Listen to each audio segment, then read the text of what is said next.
అవమానించారు అర్చన. అవమానించారా? దేనికి? నేనొక హంతకుండని, జైలుకెళ్ళొచ్చానని పేపర్లలోనూ టీవీల్లోనూ నా గురించి చెప్పారంట. అందుకని కాంట్రాక్ట్ నాకు ఇవ్వట్లేదని చెప్పారు. చాలా బాధ అనిపించింది. ఆయన చేసిన అవమానం తట్టుకోలేకపోతున్నాను. మరి మీరు ఏ తప్పు చేయలేదు, నిరపరాధి అని అదే టీవీలో పేపర్లో వచ్చింది కదా, అది వాళ్ళు చూడలేదా? ఎందుకు చూస్తారు అర్చన? అబద్ధానికి ఉన్న విలువ నిజానికి లేదు. ఈ కాంట్రాక్ట్ మన చేతుల్లో ఉంటే కష్టపడి పైకొద్దామని ఆశపడ్డాను. కానీ ఇలా జరిగిపోయింది.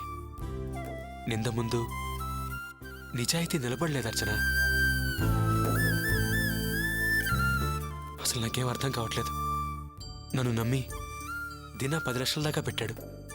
అతనికి ఆ డబ్బెలా తిరిగి ఇవ్వాలి, ఈ అప్పెలా తీర్చాలి, అంతా అయోమయంగా ఉంది. ఏంటండి మీరు? ఒకరేదో కుదరదు అన్నారని దానికిలా బాధపడితే ఎలా?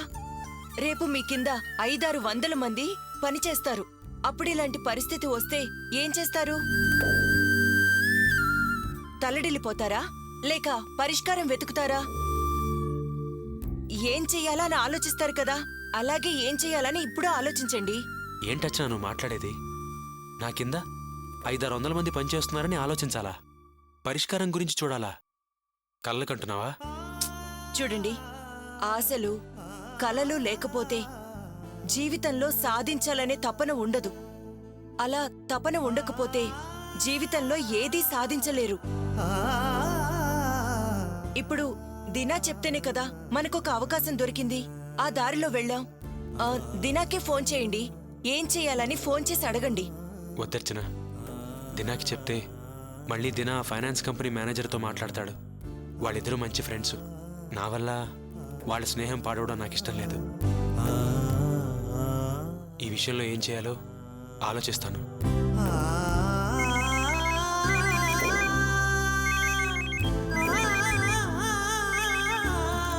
హలో అల్లుడు గారు, నేను. నమస్కారం అండి. బాగున్నారా? బాగున్నాను. మీరెక్కడున్నారు? నేను ఇంట్లో ఉన్నానండి.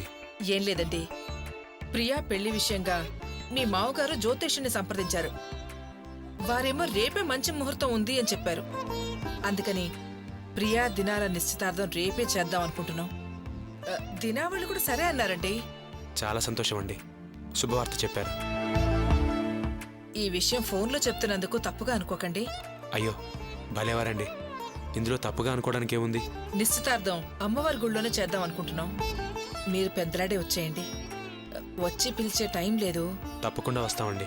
ఇంతకీ ఈ విషయం కావ్య వాళ్ళకి చెప్పారా? మీ మామగారు ఫోన్ చేసి చెప్పారట. మేం రాలేము, బాగా జరిపించండి అని అన్నారట. అలాగా, సర్లేండి. నేను అర్చన తప్పకుండా వస్తామండి. అర్చన పక్కనే ఉంటే ఒకసారి ఫోన్ ఇవ్వండి. ఇస్తాను, ఒక్క నిమిషం. అర్చన, అత్తయ్య గారు. చెప్పమ్మా. అమ్మ అర్చన, రేపు మన ప్రియకి నిశ్చితార్థం అనుకుంటున్నాం. అమ్మవారి గుడికి అల్లుడు గారితో పాటు తొందరగా వచ్చేయమ్మా. నువ్వు ఆయనతో చెప్పావు కదమ్మా, మేం తప్పకుండా వచ్చేస్తాం. సరేమ్మా, ఉంటాను.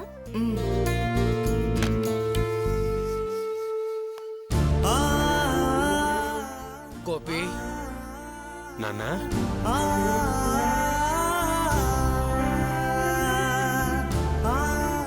రానన్నా. రండి మావయ్య, కూర్చోండి.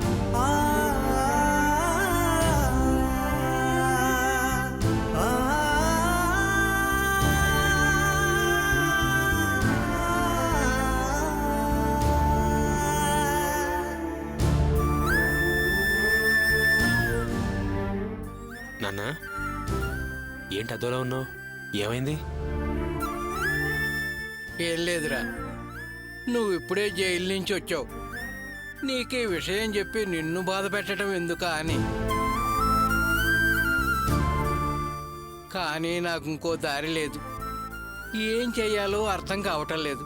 ఏనన్నా, డబ్బు ఏమైనా అవసరమా? అబ్బే, అదేం కాదయ్యా. నువ్వు శ్రద్ధ తీసుకుంటేనే పోలీస్ స్టేషన్లో ఉన్న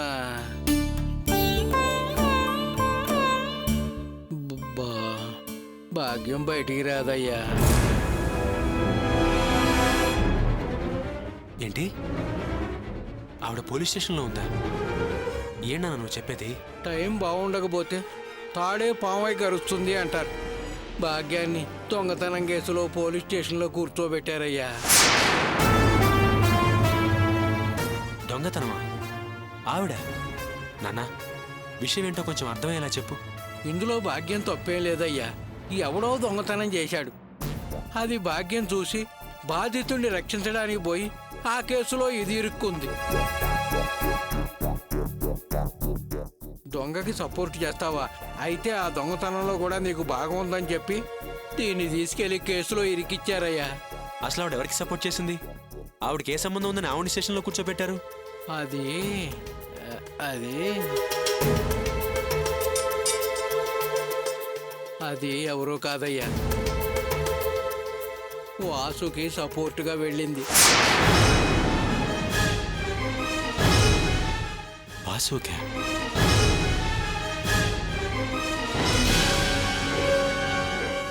దయచేసి ఆవేశపడి ఒక నిర్ణయానికి రాకయ్యా. నిజానికి అది నీ గురించి దేవుణ్ణి వేడుకోవటానికి గుడికి వెళ్ళింది. అక్కడ రాజకీయాలు వాసుగాడు కనబడ్డాడు. ప్రసాదం క్యూలో వాసు వెనుకున్నవాడు వాసు ముందున్నవాడి బ్రాస్లెట్ లాక్కుని పారిపోయాడు. అది భాగ్యం చూసింది. కానీ ఆ నింద వాసు మీద పడి జనం వాడిని కొడుతుంటే వాడు నా కొడుకండి, వాడు ఆ దొంగతనం చేయలేదని అడ్డం పడి ఆపింది. అయితే జనం, ఓహో కుటుంబం మొత్తం కలిసి దొంగతనానికి వచ్చారా, ఆ పారిపోయిన వాడు మీ మనిషి అయి ఉంటాడు, వాడి వివరాలు చెప్పండి అంటూ జనం వీళ్ళని పోలీసులకు అప్పచెప్పారు. నే వెళ్ళి అయ్యా భాగ్యం అలాంటిది కాదు అని చెప్తే పోలీసులు వింటలేదు. నేను పొలిటీషియన్ దగ్గరికి వెళ్తే నువ్వు చెప్తే గానీ సాయం చేయను అంటున్నాడు. నువ్వు కాస్త పెద్ద మనసు చేసుకుని ఆయనకు ఒక మాట చెప్పు గోపి.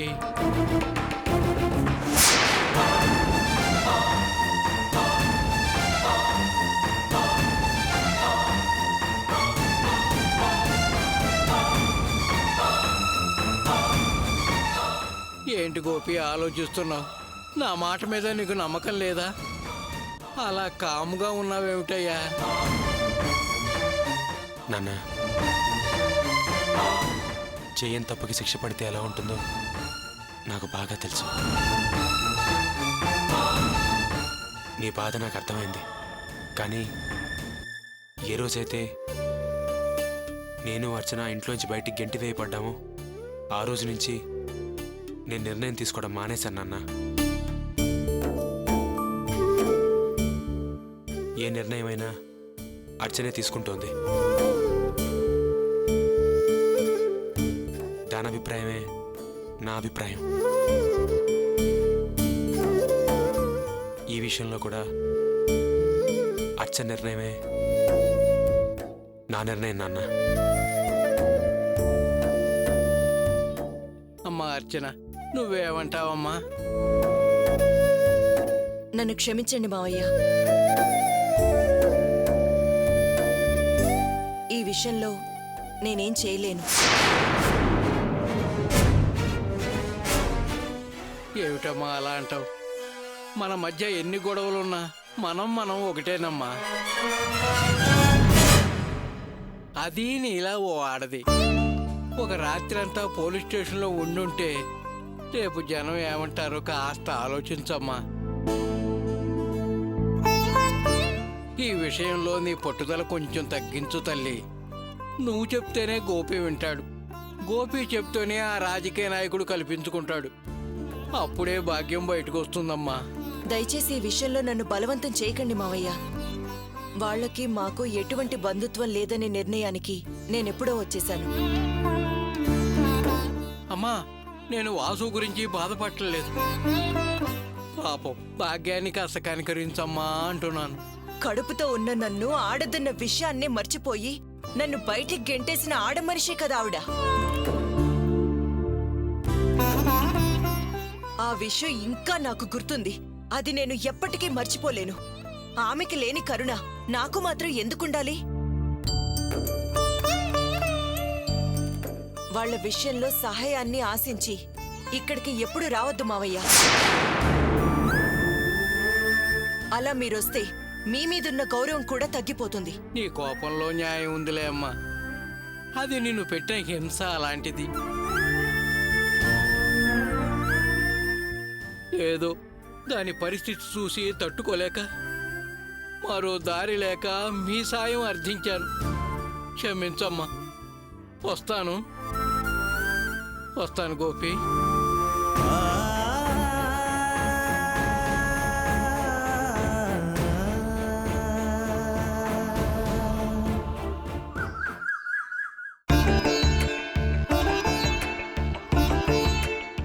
ఇంకేమైనా కావాలా పంతులు పసుపు గారు? కుంకుమమ్మ త్వరగా తీసుకురండి.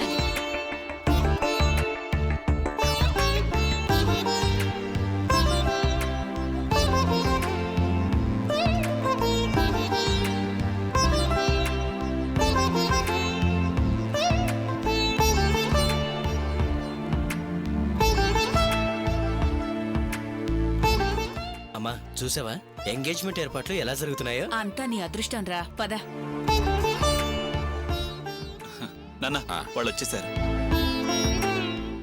వరలక్ష్మి వాళ్ళు వచ్చేసారు, త్వరగా రా. వస్తున్నా.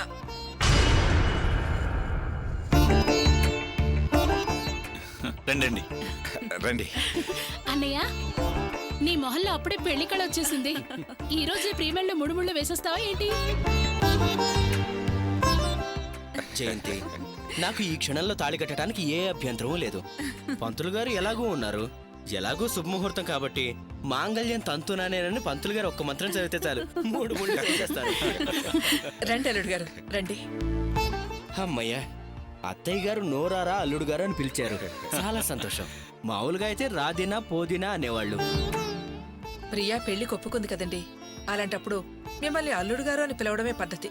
రండి రండి పదండి. రండి. రండి.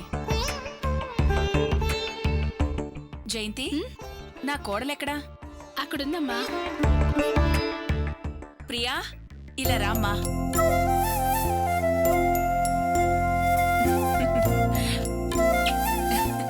ఏంటమ్మా కోడలి పిల్ల, ఏంటక్కడ ఒంటరిగా ఉన్నావు? అమ్మా జయంతి, పూలు పెట్టమ్మా. ఇది పట్టుకోమ్మా. అమ్మా పెళ్లి కుమారుడు వచ్చారు కదా, కార్యక్రమం మొదలు పెడదామా? కాస్త ఆగండి పంతులు గారు, మా పెద్దమ్మాయి అల్లుడు గారు ఇంకా రాలేదు. అవునన్నయ్య గారు, అసలు మీరు వాళ్ళకి ఈ విషయం చెప్పారా? నిన్ననే చెప్పామమ్మా, తప్పకుండా వస్తామన్నారు. మరి కావ్య వాళ్ళకి చెప్పారా? చెప్పామమ్మా.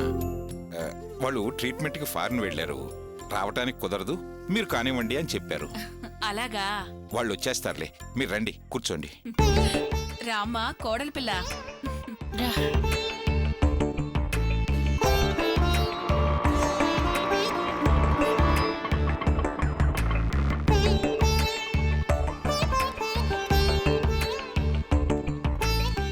ఇదిగో బాబు.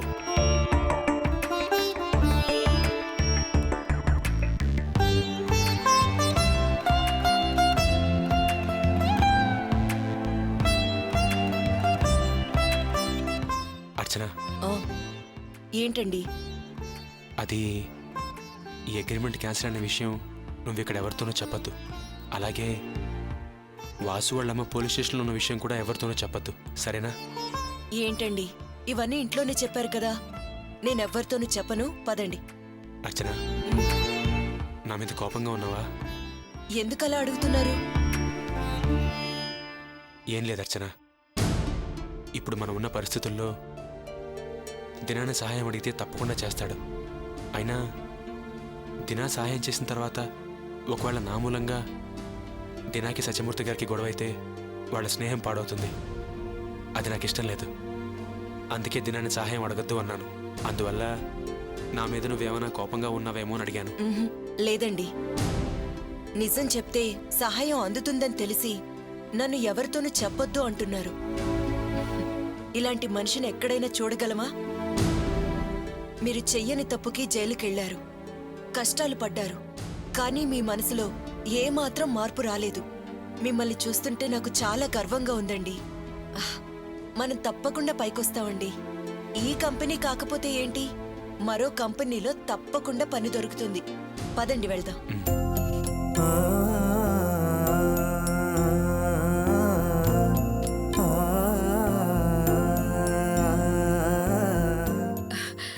రండలుడు గారు, రామ్మ అర్చన.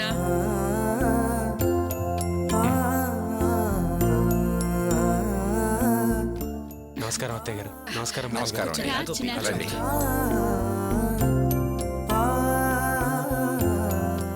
అక్క బాబుని ఇలా ఇవ్వు. రే బంగారు కొండ, ఎలా ఉన్నావురా? అక్క మిమ్మల్ని చూసి ఎన్ని రోజులైంది, బాగున్నా అక్క? వీడు చూడక్క, నన్ను చూడగానే ఎలా నవ్వుతున్నాడు. అవును ప్రియా, నేను పేరుకి మాత్రమే కన్న తల్లిని, నువ్వు ప్రేమించే తల్లివి.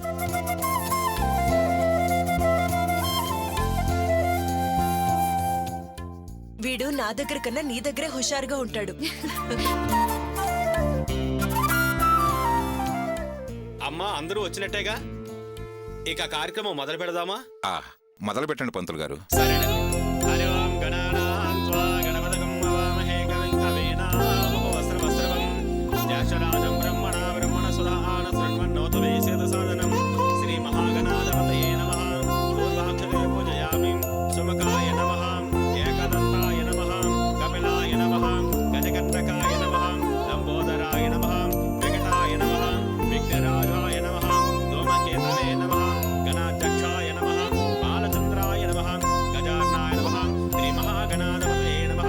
తదేవ లగ్నం సుదనం తదేవ, తారాబలం చంద్రబలం తదేవ, విద్యాబలం దైవబలం తదేవ, లక్ష్మీపతి త్రైంగ్రేగం సురామి శివే సర్వార్థ సాధకే శరణ్యే త్ర్యంబకే దేవి నారాయణ నమోస్తుతే. అయ్యా ఇరువురు తాంబూరులు మార్చుకోండి.